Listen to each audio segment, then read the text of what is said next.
Cela fait partie des exigences du Grenelle de l'environnement, le développement du parc éolien. Une obligation pour les départements, petits ou grands, peuplés ou non.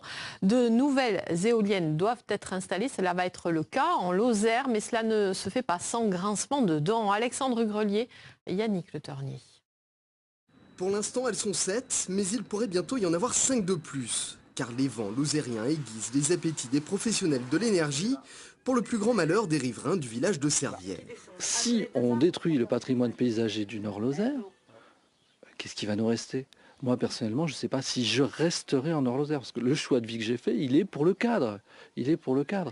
Donc, est-ce que je partirai? Est-ce que ça ne va pas mettre encore plus en péril la situation du territoire? Une association Vent de Lozère s'est montée pour lutter contre la création de la première partie du parc Loupaou. Cette éolienne, gérée par EDF Énergie Nouvelle depuis 2007, qui espère donc en implanter 5 de plus, si les conclusions de l'enquête publique en cours sont positives. Une manne pour ce petit village au budget fragile. Ça correspond à une grosse partie du budget, puisque en fait, en pourcentage, c'est pas, ça doit faire dans les 30% du budget, pratiquement, qui nous sont bien utiles, puisque vu que l'État nous supprime des subventions, on est bien obligé d'essayer de récupérer quelque part.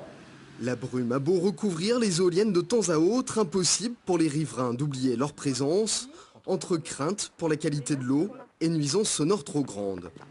Ça veut dire que le parc, par certaines conditions de vent, et en fait que ça soit du sud-sud-ouest ou du sud-sud-est ou nord-nord-ouest, notamment la nuit, c'est problématique. Alors on rajoute un parc éolien en plus, cette fois-ci on aura le bruit, quelle que soit la direction du vent, et surtout quel que soit le village. Pour l'instant il n'y avait que Chauvet qui était impacté, mais maintenant ça va être l'Espinasse, ça va être la Brugère, etc., quoi.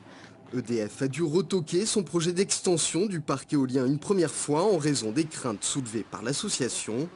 La nouvelle enquête publique se terminera début février.